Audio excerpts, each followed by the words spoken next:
Things just got real for the Colorado Avalanche as they dropped their first preseason game against the Vegas Golden Knights in a night that was full of mixed feelings. Some positive, some negative, and it really just gave you quite a bit of a split opinion on several members of this lineup.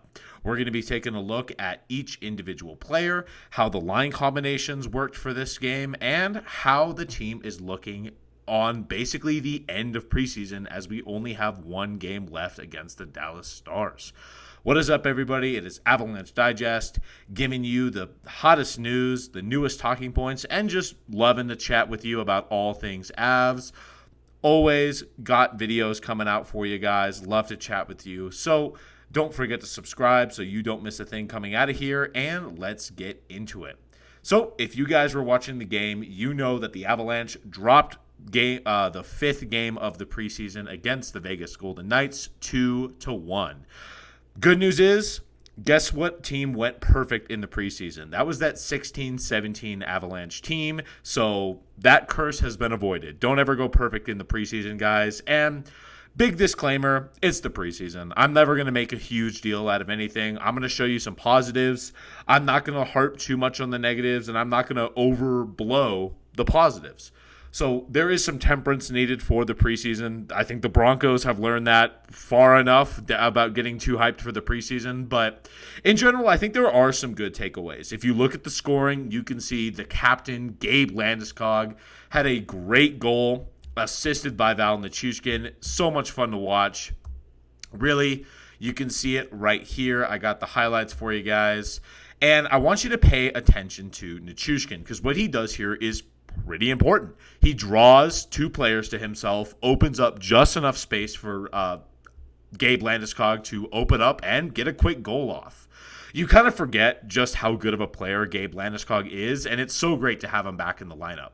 You can see, though, that really after that, the Avs kind of lost control of this game. And overall, I'm giving you some higher stats here. You can see Vegas outnumbered the Avs in shots. Numerous. The Avs had under 25 shots.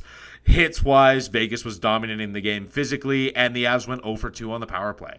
So other than face-offs, thanks to Jack Drury mostly being near perfect on the night for his face-offs, the Avs really didn't dominate too much in this game. Really, after that first period, the Avs just phoned it in. They said, we're ready to go home, and Vegas already was home, playing in their home arena, and they said, no, we're gonna show up and win this game, which, congrats, you won a preseason game.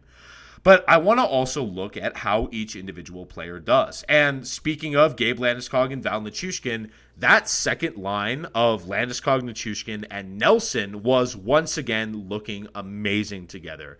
Honestly, guys, I'm really hyped for this second line. It's not just preseason hype. We know they were also dominant in the playoffs.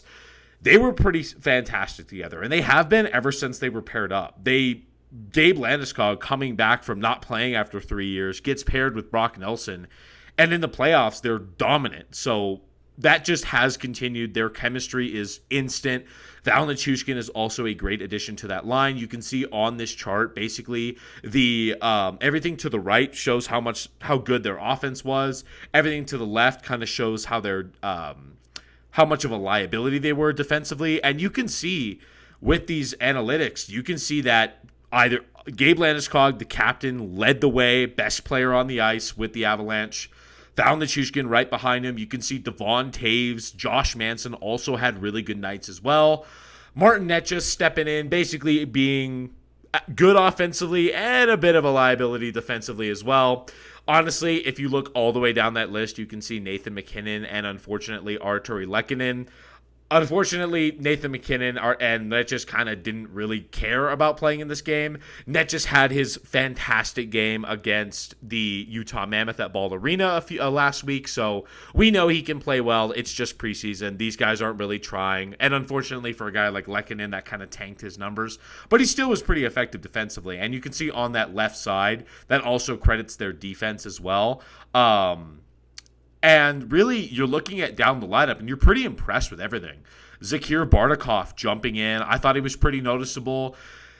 Gavin Brindley as well, also playing well. I don't think if you guys are just new to the Zakir Bardakov and Gavin Brindley hype train, this isn't the game to really get super hyped. I don't think that it was overall their best game, but it wasn't a bad game for them. And you saw a lot of what makes people like them. Gavin Brindley was popping off the screen. He was everywhere. You always noticed him working. His motor is fantastic. I love the guy in the organization. Jared Bednar had good things to say about him as well. And really, you're starting to get a look at the best things for this lineup is that second line, the Avs penalty kill, which is perfect throughout the entire preseason. So you're loving how the system is looking. And overall, when the top unit was together, at least how the power play was structured. They're like 0 for 16. It's kind of hilarious. Funny enough, their last power play goal in the preseason came from Gavin Brindley himself. But you saw the system, you saw the puck movement, and it was great. It was just a guy that no one wanted to actually bury the puck. You saw Nelson playing really well on the power play. You saw even Nathan MacKinnon trying on the power play. Same with Martin Necas. They're kind of playing their half-wall pickup, playing below the goal line, which I like. And you also saw Cale Makar playing well at the point. You'll notice that I left off who the bumper player was or the net front presence, and that's Arturi Lehkonen. Quite simply, Lehkonen should not be on the power play. I don't know why we're going back to this experiment. You have Gabriel Landeskog. You have Avalanche. Stop with the Lehkonen experiment, quite simply. I love Lecky. I don't want it known. I don't want it mixed that I don't like Lehkonen. It's just he's the sixth best forward on your forward core. He quite frankly should not be on the power play when you have a 5-man advantage. That's just not something that should be happening. You can see Jack Drury and Gavin Brindley clicking together as well. A bit of a worrying things, though, we'll kind of transition into the negatives here, was that Victor Olofsson and Sam Malinski are on the bottom. Victor Olofsson, it's starting to become a conversation where Gavin Brindley is playing so well, and Victor Olofsson, a guy who, yes, is an NHLer, but had to basically sign a cheaper deal than he wanted at the very end of free agency with the Avalanche because he had a good year in Vegas, but the league didn't really buy that his success was viable. So they said, we're not going to pay you with term and a lot of money.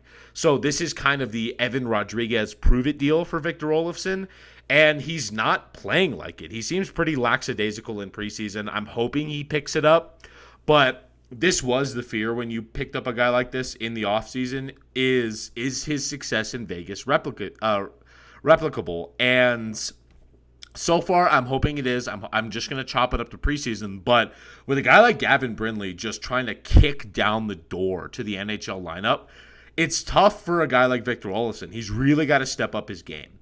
Another one, you'll see the worst forward in terms of offense and in terms of really anything was Sam Malinski.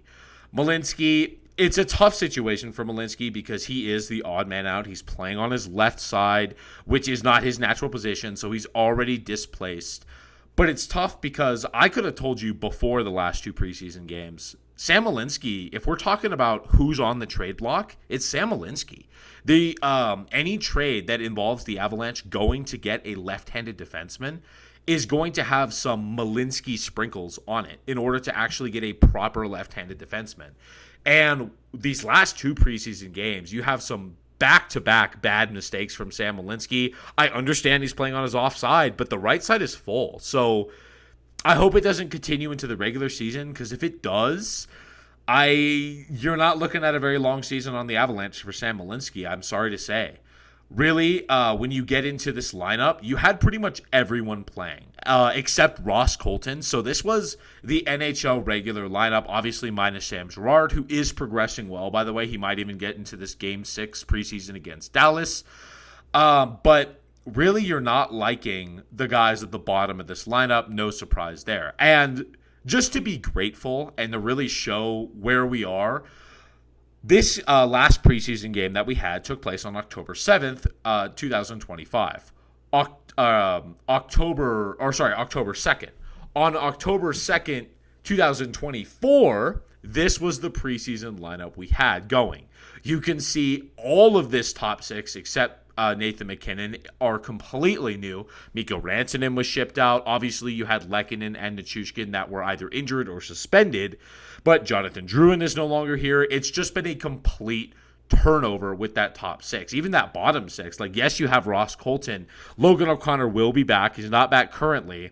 But Ivan, Miles Wood, you've replaced them with better guys overall, and you're really happy with the results. So it's always good to stay grateful and remember just where we were basically a year ago. But as we get into the preseason, there are some things I have the concerns over. I want to see the power play really get it down. I'm not too worried about it yet because obviously it's still preseason, but this Game 6 against Dallas, I want to see you start to get hot. It's not good to go into the regular season cold on the power play. I also want to see something from better forwards. I'm going to be watching Victor Olofsson. I'm going to be watching Sam Malinsky. But really, almost everyone else in camp, I either know will play a lot better, Nathan MacKinnon, Martin Necas, or have already impressed me with that entire second line. But let me know what you guys think in the comments down below. It's going to be the end of this episode for you guys. We're going to be covering the next preseason game when it happens here in a little bit. So stay tuned for that, and I will see you in the next one.